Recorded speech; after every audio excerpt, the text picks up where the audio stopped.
आपातकाल के 50 साल प्रदेश भर में कार्यक्रम। केंद्रीय मंत्रियों, सांसदों और विधायकों के कार्यक्रम तय हो गए हैं। सीएम नरसिंह सैनी करनाल के कार्यक्रम में करेंगे शिरकत, तो केंद्रीय मंत्री मनोहर लाल फरीदाबाद के कार्यक्रम में रहेंगे मौजूद। केंद्रीय राज्य मंत्री राव इंद्रजीत सिंह गुरुग्राम के कार्यक्रम में होंगे शामिल। कैबिनेट मंत्री विपुल गोयल सोनीपत के कार्यक्रम में रहेंगे मौजूद। कैबिनेट मंत्री महिपाल ढांडा यमुनानगर के कार्यक्रम में करेंगे शिरकत। कैबिनेट मंत्री रणबीर गंगवा सिरसा में मौजूद रहेंगे। बड़ी खबर इस वक्त की आपको बता रहे हैं। आपातकाल के 50 साल और प्रदेश भर में कार्यक्रम। केंद्रीय मंत्री मनोहर लाल फरीदाबाद के कार्यक्रम में रहेंगे मौजूद। केंद्रीय राज्य मंत्री राव इंद्रजीत सिंह गुरुग्राम के कार्यक्रम में होंगे शामिल। कैबिनेट मंत्री विपुल गोयल सोनीपत के कार्यक्रम में रहेंगे मौजूद। कैबिनेट मंत्री महिपाल ढांडा यमुनानगर के कार्यक्रम में करेंगे शिरकत, तो कैबिनेट मंत्री रणबीर गंगवा सिरसा में मौजूद रहेंगे। तो आपातकाल के 50 साल प्रदेश भर में कार्यक्रम। केंद्रीय मंत्रियों, सांसदों और विधायकों के कार्यक्रम तय। सीएम नरसिंह सैनी करनाल के कार्यक्रम में शिरकत करेंगे। बड़ी खबर इस वक्त की आपको बता रहे हैं। तो केंद्रीय मंत्री मनोहर लाल फरीदाबाद के कार्यक्रम में रहेंगे मौजूद। केंद्रीय राज्य मंत्री राव इंद्रजीत सिंह गुरुग्राम के कार्यक्रम में होंगे शामिल।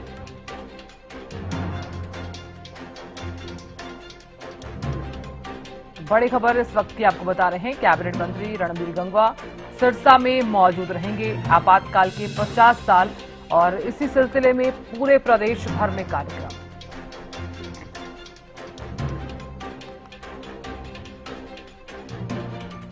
और खबर पर ज्यादा जानकारी के साथ हमारी संवाददाता अपराजिता श्री जुड़ गई हैं। अपराजिता, आपातकाल के 50 साल पूरे हो गए हैं और पूरे प्रदेश भर में कार्यक्रमों का आयोजन किया गया है, क्या जानकारी? बिल्कुल, देखिए, भारतीय जनता पार्टी अगर हरियाणा प्रदेश की हम बात करते हैं तो सभी की ड्यूटियां लगाई गई है। ड्यूटी इस कदर की किस तरीके से आपातकाल के जो 50 वर्ष पूरे हुए हैं उन्हें सभी तक पहुंचाया जाए, क्योंकि देखिए, अगर स्मृति की हम बात करते हैं तो लोगों की कहीं ना कहीं 50 साल की भूलती हो गई है या भूल चुके हैं। मगर भारतीय जनता पार्टी इस बात में विश्वास रखती है कि अगर लोग भूल गए हैं तो उसे याद दिलाया जाए। इस तहत याद दिलाया जाए कि लोग आगे दर पीढ़ी इस चीज को याद कर सके कि देश में किस तरीके से पूर्व में हो चुका है। इन्हीं चीजों को जिक्र गृह मंत्री अमित शाह के द्वारा भी कल किया गया था। अपने संबोधन में उन्होंने कहा कि आवश्यक हो जाता है कि हमारी पीढ़ी दर पीढ़ी अच्छी चीजों को, यानी कोई अच्छा ऐसा दिन होता है आजादी, हम उन्हें मनाते हैं। इसी प्रकार के कोई और अगर ऐसे ऐतिहासिक दिन है तो उसे हम जरूर मनाते हैं, मगर कुछ गलत भी हुआ है, कुछ बुरा भी हुआ है तो उसे भी मनाना जरूरी होता है ताकि उससे हम सीख ले सके। और कई और बातें जिस तरीके से कि क्या दौड़ था उस वक्त की, जो प्रधानमंत्री इंदिरा गांधी के द्वारा क्या कुछ चीजें की गई थी, क्यों की गई थी। उस वक्त जनसंघ ने, भारतीय जनता पार्टी ने, आरएसएस ने किस तरीके से आवाज उठाया था, किस तरीके से एकाएक उठाकर सभी नेताओं को कुछ महीनों के लिए जेल में डाल दिया गया था। उनके परिवार तक को नहीं पता था कि आखिर वो कहाँ है। इन सभी बातों को जो नेता है वो बूथ लेवल तक पहुंचाएंगे, लोगों तक पहुंचाएंगे कि क्या दौर थी इमरजेंसी का और किस तरीके से उन दौर में भारतीय जनता पार्टी ने गुजरात में, क्योंकि गुजरात में उसी वक्त 1974 में, जैसे 1975 में जब इमरजेंसी लगी थी उससे थोड़े दिन पहले ही गुजरात में भारतीय जनता पार्टी की जनसंघ की जब सरकार बनी थी तो किस तरीके से वहां पर उसका असर कम था, कैसे मीडिया को दबा दिया गया था। इन सभी बातों को जो नेता हैं वो लोगों तक पहुंचाने का काम करेंगे ताकि इस चीज को याद रख सके कि किस तरीके से हमारे डेमोक्रेसी को एक बहुत बड़ा खतरा था, किस तरीके से हमारे डेमोक्रेसी को कुचलने की कोशिश की गई थी।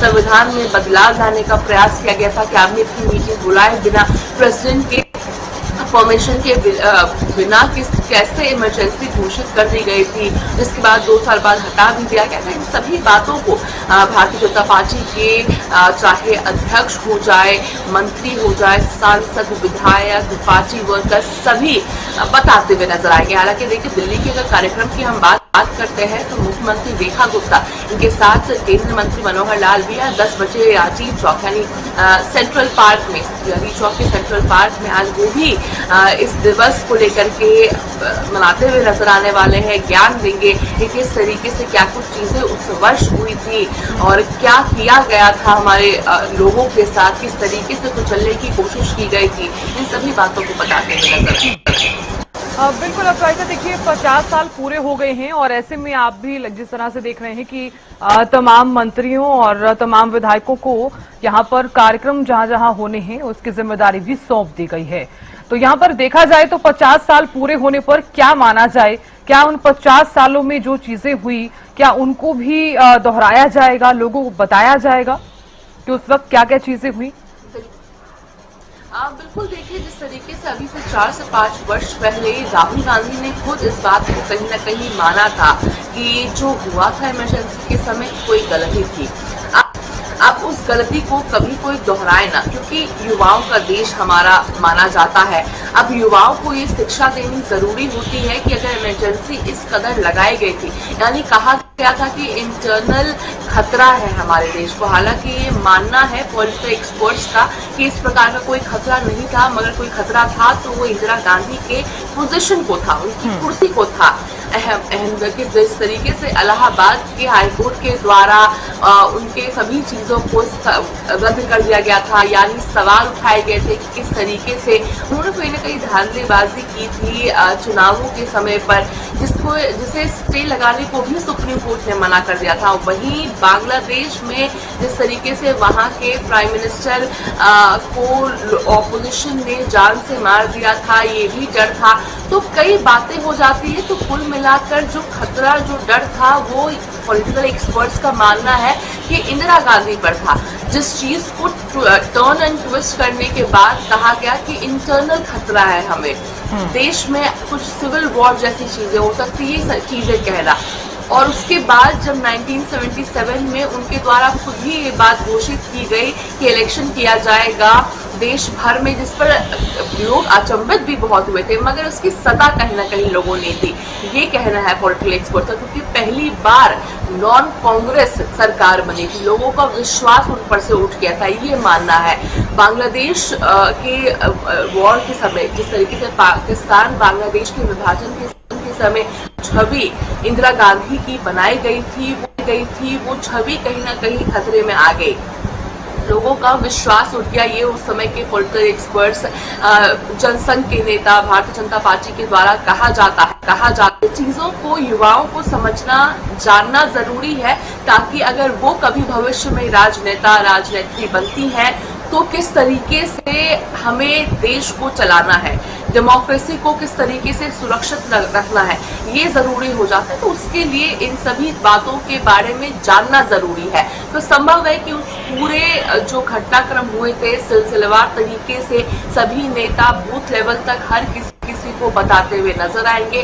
ये भी कहीं ना कहीं हम कह सकते हैं कि जनसंघ के द्वारा, भारतीय जनता पार्टी के द्वारा, आरएसएस के द्वारा जो सभी चीजें की गई थी, जो आंदोलन किया गया था, जेपी के आंदोलन की बात कर ली जाए या फिर बीजेपी के कई नेताओं को जेल में भेज दिया गया था, तो सभी चीजों के बारे में यहाँ बताया जाएगा। तो कहीं ना कहीं कांग्रेस की जो विश्वास लोगों का इतने वर्ष में, अब कहीं ना कहीं उन चीजों को भूल कर लोग आगे बढ़ चुके हैं, वो चीजें वापस स्मृति में आ जाएगी। और भारतीय जनता पार्टी ने जो उस वक्त जो समय देखा था, उस पर और भी ज्यादा लोगों का विश्वास होता हुआ नजर आ सकता है। जी बिल्कुल अपराजिता, बहुत शुक्रिया जानकारी देने के लिए और खबर पर नजर बनाने के लिए।